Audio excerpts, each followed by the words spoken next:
আসসালামু আলাইকুম, কেমন আছেন সবাই? আশা করি সকলেই খুব ভালো আছেন। শামিমাস কিচেনে আপনাদের সকলকে স্বাগতম। শীতের আমেজ তো শুরুই হয়ে গিয়েছে, তাই এই শীতের বিকেলে চায়ের সাথে একটু মচমচে নাস্তা না হলে কি আর জমে? ঠিক তেমনই একটা রেসিপি নিয়ে আমি হাজির হয়ে গিয়েছি। এটা আপনারা নাস্তা হিসেবেও খেতে পারেন, আবার কিন্তু গরম ভাতের সাথেও খেতে অসম্ভব মজা লাগে। আপনার হাতে যদি মাত্র কয়েক মিনিট সময় থাকে আর ঘরে এই কয়েকটা উপকরণ থাকলেই কিন্তু এই মজাদার নাস্তাটি আপনি তৈরি করে ফেলতে পারবেন।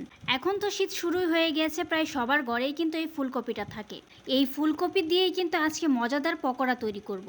একদম শর্টকাটে এবং অল্প উপকরণে কিভাবে আমি এত মজাদার পকোড়াটি তৈরি করলাম সেটাই আপনাদের সাথে শেয়ার করি। এই পকোড়ার মেন উপকরণ হচ্ছে ফুলকপি। ফুলকপিগুলোকে কিন্তু আমি একটু পাতলা করেই কেটে নিয়েছি। এখন এই ফুলকপিগুলোকে আমি গরম পানিতে 2 থেকে 3 মিনিট ভাপ দিয়ে নিব। এখন তৈরি করে নিচ্ছি ব্যাটারটা তৈরি করার জন্য এখানে আমি 1 কাপ পরিমাণ শুকনো চাউলের গুঁড়া ইউজ করেছি। শুকনো চাউলের গুঁড়া ইউজ করার কারণে কিন্তু পকোড়াগুলো অনেকটাই ক্রিস্পি হবে। দিয়ে দিচ্ছি স্বাদ মতো লবণ, 1 চা চামচ হলুদের গুঁড়া, 1 চা চামচ মরিচের গুঁড়া, হাফ চা চামচ জিরার গুঁড়া, হাফ চা চামচ ধনিয়ার গুঁড়া। ব্যাস, সব শুকনো উপকরণ দেওয়া শেষ। এইসব মশলা কিন্তু প্রত্যেকের ঘরেই থাকে। এখন হাত দিয়ে ভালোভাবে শুকনো উপকরণগুলোকে মিশিয়ে নিব। মেশানো হয়ে গেছে। এখন এখানে অল্প অল্প করে ঠান্ডা পানি দিয়ে একটা ব্যাটার তৈরি করে নিতে হবে। একসাথে বেশি পরিমাণ পানি দিতে যাবেন না, তাহলে কিন্তু খুব বেশি পাতলা হয়ে যেতে পারে।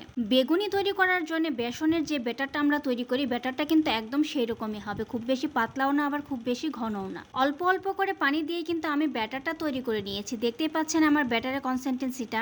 এটা কিন্তু খুব বেশি পাতলাও হয়ে যায়নি, আবার খুব ঘন হয়নি। একদম পারফেক্ট একটা ব্যাটার তৈরি হয়েছে। এইবার পকোড়াগুলোকে ভাজার পালা। ফুলকপির পকোড়াগুলোকে ভাজার জন্য প্রথমে চুলায় একটা কড়াই বসিয়ে দিয়েছি। কড়াইটা যখন গরম হয়ে এসেছে তখন এখানে দিয়ে দিচ্ছি পর্যাপ্ত পরিমাণ তেল। এইসব মুখরোচক তেলে ভাজা জিনিস খেলে কিন্তু একটু তেলটা বেশিই লাগে। তেলটাকে আবার খুব বেশি গরম করতে যাবে না, তাহলে কিন্তু পকোড়াগুলো দেওয়ার সাথে সাথে উপরে একটা কালার চলে আসবে, ভেতরেটা পারফেক্টলি হবে না। চুলার আঁচটা মিডিয়ামে রেখে তেলটাকে একটু মিডিয়াম গরম করে নিতে হবে। তেলটা যখন একটু গরম হয়ে এসেছে তখন এখানে আমি পকোড়াগুলো দিয়ে দিচ্ছি। যে ফুলকপিগুলো আমি একটু আগে 2 থেকে 3 মিনিট ভাপিয়ে নিয়েছিলাম, সেখান থেকে একটা ফুলকপি নিয়ে এই ব্যাটারের ভিতরে ভালোভাবে চুবিয়ে তেলে ছেড়ে দিন। এই কাজটা করতে কিন্তু আমার খুব ভালো লাগে। এইভাবে করে একটা একটা ফুলকপি আমি ব্যাটারের ভিতরে ভালোভাবে চুপিয়ে তেলে ছেড়ে দিব।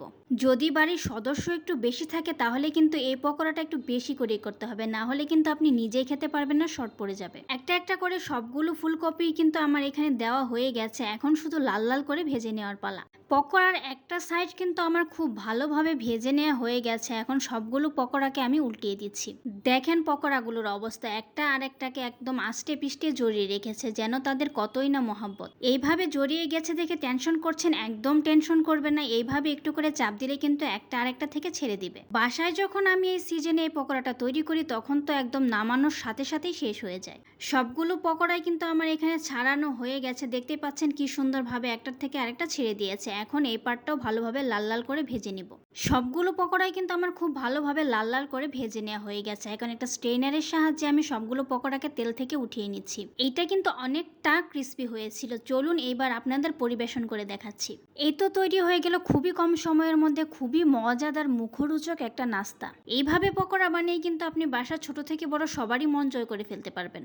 চা হতে হতেই কিন্তু এই পকোড়াটা হয়ে যায়, এতটাই সহজ রেসিপি এইটা। শীতের সিজন তো শুরুই হয়ে গেছে, এখন এই পকোড়াটা বানিয়ে খেয়ে ফেলুন। ভাতের সাথে বা নাস্তা হিসেবে একদম পারফেক্ট একটা রেসিপি এইটা। ভিডিওটি কেমন লাগলো অবশ্যই জানাবেন। ভিডিওটি যদি ভালো লেগে থাকে লাইক কমেন্ট শেয়ার দিতে একদম ভুলবেন না। এইরকম নতুন নতুন ভিডিও পেতে আমার ফেসবুক পেজটি ফলো দিয়ে রাখেন। যদি ইউটিউব চ্যানেল থেকে দেখে থাকেন তাহলে চ্যানেলটি সাবস্ক্রাইব করে পাশে থাকা বেল আইকনটি অন করে দিন। ধন্যবাদ।